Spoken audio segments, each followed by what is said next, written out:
आज हमारे लिए बड़े ये परम सौभाग्य का दिन है। आज देश के यशस्वी प्रधानमंत्री नरेंद्र मोदी जी ने बेटी बचाओ बेटी पढ़ाओ के 10 वर्ष पूरे हुए हैं। उसके लिए उन्होंने ट्वीट भी किया है। हमारे लिए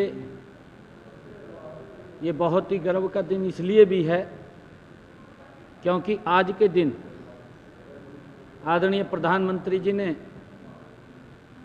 इस पवित्र अभियान की शुरुआत की एक कुरीति समाप्त हो हमारे हरियाणा से की थी, पानीपत की ऐतिहासिक भूमि से की थी।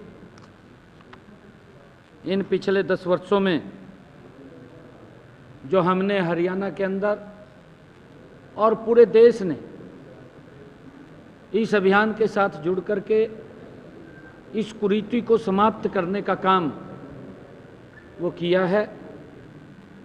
अगर हम 2014 के लिंगानुपात की बात करें तो उस वक्त 861 था, जो आज बढ़कर के 910 हो गया है। एक बड़ा सुधार इसके अंदर आया है, एक कुरीति समाप्ति की तरफ जा रही है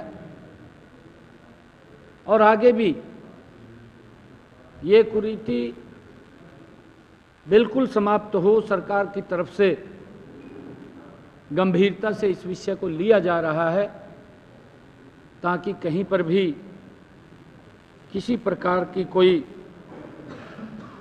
भी कोताही न बरती जाए। उसको लेकर के सरकार गंभीर है ताकि इस लैंगिक भेदभाव को दूर करने में महत्वपूर्ण भूमिका निभाई जा सके। साथ ही यह सुनिश्चित करने के लिए भी माहौल तैयार किया जा रहा है कि बालिकाओं को शिक्षा और अपने सपने पूरे करने का अवसर उन तक पहुंचे। हमारी सरकार बेटी बचाओ बेटी पढ़ाओ अभियान में आदरणीय प्रधानमंत्री जी के इस बहुत ही लोकहित विषय को लेकर के संजीदगी से काम कर रही है। आज हाई परचेज कमेटी की सुबह से बैठक चल रही है। इस बैठक में 26 एजेंडे वो आए थे। इनमें से 19 एजेंडों को मंजूरी दी गई है। प्रदेश के विकास में ये महत्वपूर्ण भूमिका अदा करेंगे। आज मुझे खुशी है कि 804 करोड़ रुपए के आज ये एजेंडे जो परचेज कमेटी के अन्य डेवलपमेंट के थे उनको मंजूरी मिली है, मंजूरी दी गई है। और जो हमने बिल्डर्स के साथ नेगोशिएशन किया है उस नेगोशिएशन के अंदर भी 30 करोड़ रुपया प्रदेश सरकार का बचा है। हरियाणा में लगातार विकास की गति तेज हो, लोगों तक वो सुविधाएं पहुँचें, उसको लेकर के हमारी सरकार गति से काम कर रही है।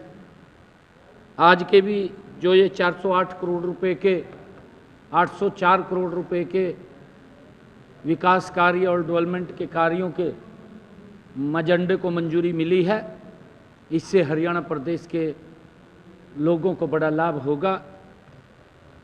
ये 26 एजेंडे आज इसमें रखे गए थे। सर, शहरों में अब जो है मशीनों से सीवरेज की सफाई होगी, इसको लेकर भी कोई मंजूरी दी गई है? मशीनें जो है हाँ, इसके लिए भी, क्योंकि अलग अलग हैं, वो सारा का सारा डीपली प्रेस नोट के अंदर आप लोगों के पास पहुंच जाएगा। कितनी मशीनें हाईटेक मशीनें हैं उसको हमने डेफर किया है क्योंकि वो पुराने टेक्निक की थी। आज नई टेक्निक वो आ गई है। हमने कहा है कि जल्दी अगली बैठक के अंदर उस हाई टेक्निक के साथ वो एजेंडे के अंदर आए ताकि सीवरेज की सफाई हो। उसके अंदर मशीन के द्वारा उसको किया जाए और जो हमारे सीवरेज के अंदर काम करने वाले लोग हैं उनको उस समस्या से न जूझना पड़े।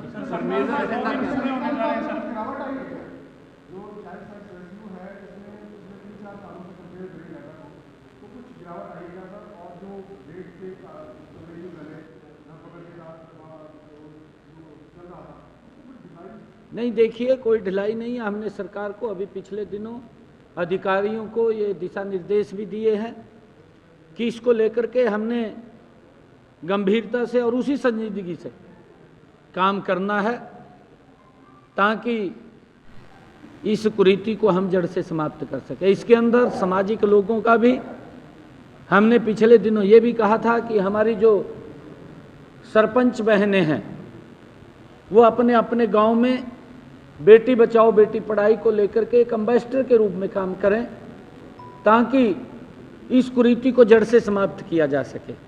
हमने पिछले दिनों अधिकारियों की बैठक के अंदर ये बात कही थी और गंभीरता से इसके ऊपर काम कर रहे हैं। चुनाव में प्रचार करने जा रहे हैं आप और एक आपका वीडियो वायरल हो रहा है झाड़ू खड़ा करके आपने कहा कि झाड़ू नीचे से वो अगर खड़ा हो जाए तो क्या काम करता है, तो क्या लग रहा है दिल्ली चुनाव को लेकर? नहीं, देखिए केजरीवाल सरकार के प्रति लोगों में बड़ा रोष है क्योंकि उसने झूठे वायदे दिल्ली के लोगों के साथ किए हैं। वहां की अगर स्थिति देखें, पिछले 10 वर्षों में जो व्यक्ति पेरिस बनाने की बात दिल्ली को करता था उस व्यक्ति ने उसकी हालत बड़ी खराब कर दी है। वो पेरिस तो नहीं बना पाया दिल्ली को, अपने घर को जरूर पेरिस बना लिया, अपने घर के अंदर सुख सुविधाएं खड़ी कर दी। लोग उसकी तरफ देख रहे हैं कि हम जो इसने कहा था कि वो सुख सुविधाएं शायद देंगे। मैंने ये नहीं कहा था, मैंने कहा था कि झाड़ू लेकर के, झाड़ू तो सफाई का काम करता है। मैं बात कर रहा था लोगों से, कल बहुत बड़ा कार्यक्रम था और मैंने कहा था कि झाड़ू का काम होता है सफाई करना, परंतु उस झाड़ू ने तो दिल्ली में गंद को फैलाया है, गंद फैला दिया है। क्योंकि एक ही झाड़ू होता है, सफाई भी कर देता है, गंद भी फैला देता है। और मैंने उनको ये बात कही थी कि अगर यही झाड़ू है जो सफाई करता है और इस झाड़ू को ऊपर उठा ले तो क्या होता है? तो वहीं के लोग बोले कहा भूत उतर जा। मैं कहा फिर तार दो ना भूत, मैं कहा भूत उतर जा, मैं तार दो फिर भूत। सरकार के कार्यकाल के 100 दिन पूरे होने जा रहे हैं सर। है सरकार के कार्यकाल के 100 दिन पूरे होने जा रहे हैं, किस प्रकार से देखते हैं सर इनको 100 दिन? मैं आप लोगों से बात करूंगा ना 100 दिन पे, बिल्कुल सभी को मैं चाय भी पिलाऊंगा और आप लोगों से बात भी करूंगा। अगर चाय ना पीनी हो तो भी सुन लो फिर। सर आज एक घोटाला सामने आया, दिल्ली की अरविंद केजरीवाल सरकार की कैग की रिपोर्ट आई है सर, उसमें 382 करोड़ रुपए स्वास्थ्य सेवाओं में गलत तरीके से खर्च करने से वित्तीय नुकसान हुआ है। 382 करोड़ रुपए का हेल्थ के मामले में सर, तो ये कैग की रिपोर्ट है सर दिल्ली। नहीं, देखिए ये जो आपने बात क्वेश्चन किया है, केजरीवाल का भ्रष्टाचार के अंदर बाल बाल फंसा हुआ है। अगर उसने एक कदम भी रखा है वहां भी भ्रष्टाचार हुआ है। उसने गरीब लोगों के सपनों को तोड़ने का काम किया, उनको कुचलने का काम किया। मैं तो ये मानता हूं कि केजरीवाल ने अपने सपने तो पूरे कर लिए हैं, परंतु जिन लोगों को सपने दिखाए थे उन लोगों के सपने चकनाचूर किए हैं। ये दुर्भाग्यपूर्ण है और लोगों के अंदर यही बड़ा रोष है, दिल्ली की जनता में रोष है। और वो रोष के अंदर 5 तारीख को जब 8 को रिजल्ट आएगा, मुझे नहीं लगता इसकी कोई सीट आएगी। इसको तो मदरसे में दाखिल करवाएंगे शायद दिल्ली के लोग। वर्गों से मिल रहे हैं, युवाओं से, महिलाओं से, बजट को लेकर उनसे बातचीत कर रहे हैं, लोगों से, युवाओं से, महिलाओं से, किसानों से, तो क्या कुछ फीडबैक आपको मिला? क्या कुछ बजट की रूपरेखा रहने वाले लोगों कहाँ पे? बजट मीटिंग्स को लेकर सर, जो बजट मीटिंग नहीं, देखिए ये प्री बजट को लेकर के हमारी अलग अलग वर्गों में बात हो रही है।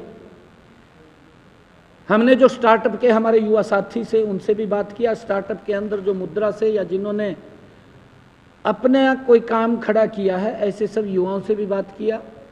उनके अच्छे सुझाव हमारे पास आए हैं जिससे कि और युवाओं को उसका लाभ मिल सके और युवा उस तकरीब उनकी जो तकनीक है उसका लाभ उठा सकें। हमने हर वर्ग से, हमने जो महिला उद्यमी थी या महिला किसान थी या महिला प्रतिनिधि थी, ऐसी महिलाओं से भी हमने बात किया है। हमारी सेल्फ हेल्प ग्रुप की बहनें थी, हमारी ड्रोन दीदी थी, उन सब से हमने बात किया है, उनके सुझाव लिए हैं। लखपति दीदी थी, उन सब के सुझाव लिए हैं, ताकि इस बजट के अंदर हर वर्ग के अच्छे सुझाव लेकर के हरियाणा प्रदेश के लोगों को अच्छा बजट मिल सके, उनको लाभ मिल सके, उसको लेकर के हम अलग अलग लोगों के विचार विमर्श ले रहे हैं। हमने एक पोर्टल भी बनाया है और पोर्टल के ऊपर कहा है कि अगर कोई हरियाणा प्रदेश का व्यक्ति अच्छा सुझाव दे सके तो उसके ऊपर जरूर अपना कमेंट लिख करके दे दीजिए, हम उसको बजट के अंदर सम्मानित करने का पूरा प्रयास करेंगे जो अच्छे सुझाव हों। सर कांग्रेस ने स्टार प्रचारकों की सूची जारी की है दिल्ली में, भूपेंद्र सिंह हुड्डा से किनारा कर लिया है कांग्रेस ने अब दिल्ली के अंदर, तो किस तरीके से देखते हैं? पहले जो है उनको हिमाचल की जिम्मेदारी दी गई थी, अब कांग्रेस ने उनसे जो है वो किनारा कर लिया, किस तरीके से? देख, मेरी जानकारी में तो है नहीं है, वैसे तो ये कांग्रेस का अपना विषय है, पर उन्होंने ये सोच लिया होगा भी हुड्डा साहब बुजुर्ग हो गए हैं, ये मुझे तो इसके बारे में मालूम नहीं है, क्यों नहीं रखा क्यों नहीं, ये तो अंदर की बात है, राहुल गांधी को पता होगी। तो क्या लगता है बुजुर्ग हो गए सर? आपको क्या लगता है बुजुर्ग हो गए सर आज?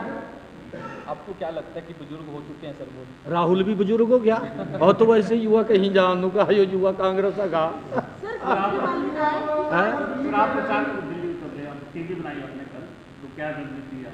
क्या नहीं, हमारे हरियाणा के प्रमुख कार्यकर्ता दिल्ली में लगे हुए हैं। 32 सीटें हमारे हरियाणा के अंदर हरियाणा के कार्यकर्ताओं को दी गई हैं, हमारी जिम्मेवारी है। हमने दिल्ली के लोगों से आह्वान भी किया है कि भाई इससे पंडा छटवाओ, ये आम आदमी नहीं है, आपदा है, ये आप नहीं है, ये आपदा है। और आपदा के कारण लोग इस बात की चर्चा करते हैं, जब मैं जाता हूं, कहा जी हमने तो कहा ये समझ करके वोट दिया था, कहा यो पोल के ऊपर चढ़ गया था, तार काट दी, कहा भाई भाई तो बड़ा ईमानदार आदमी है, कहा अब इसको जतवा दिया, कहा हमने तो पता लगा, कहा जब तुम्हारे घर हम अभी लाएंगे, कहा और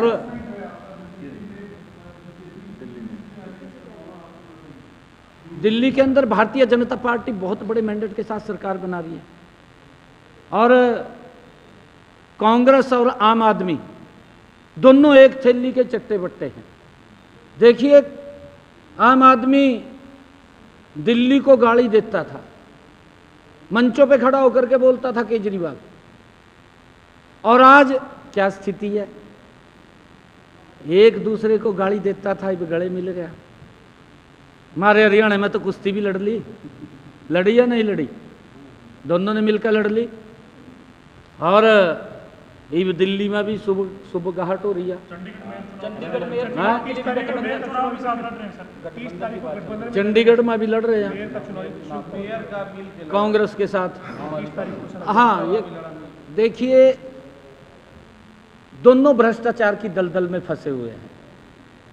इनका हेतु लोगों को जीवन को सरल करना या उनकी व्यवस्था को ठीक करना नहीं है,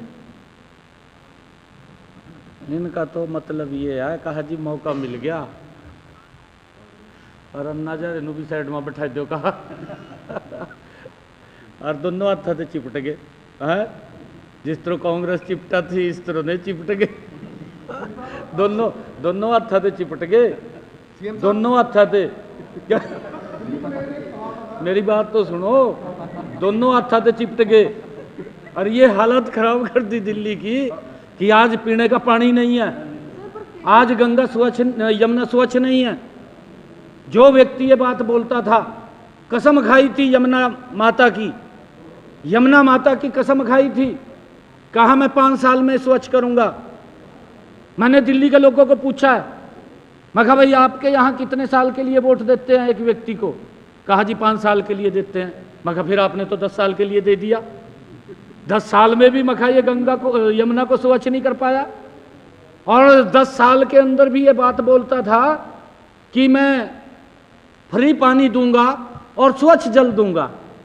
आज भी जा करके आप कैमरे से उस माता की रसोई के अंदर झांक करके देखिए जहां वो गंदा पानी पीने को मजबूर हो रही है। और मैंने ये बताया, मैंने उनको बताया, मैं कहा 2014 के अंदर दिल्ली की हमारी माताएं बैठी थी, मैंने उनको कहा कि आप भी जानती होंगी आपसे 30 किलोमीटर 35 किलोमीटर दूरी पे मखा हरियाणा शुरू हो जाता है। कल मैंने कहा कि अगर आपने देखा होगा हमारे यहाँ भी 2014 से पहले, क्योंकि कांग्रेस का शासन था, हमारी माताओं बहनों को पीने का पानी घर में लाने के लिए 2 किलोमीटर तक सर के ऊपर मटका रख करके लाना पड़ता था। मैं कहा ये बदलाव नरेंद्र मोदी जी के समय के अंदर आया। आज हरियाणा के अंदर किसी भी माता बहन के सर के ऊपर मटका दिखाई नहीं देता। स्वच्छ जल उसकी रसोई के अंदर पहुंचाने का काम ये पिछले 10 वर्षों में हमारी डबल इंजन की सरकार नरेंद्र मोदी जी के नेतृत्व में हमने दिया है। और मैंने कहा है, दिल्ली के लोगों से कहा है, आप चिंता मत करिए।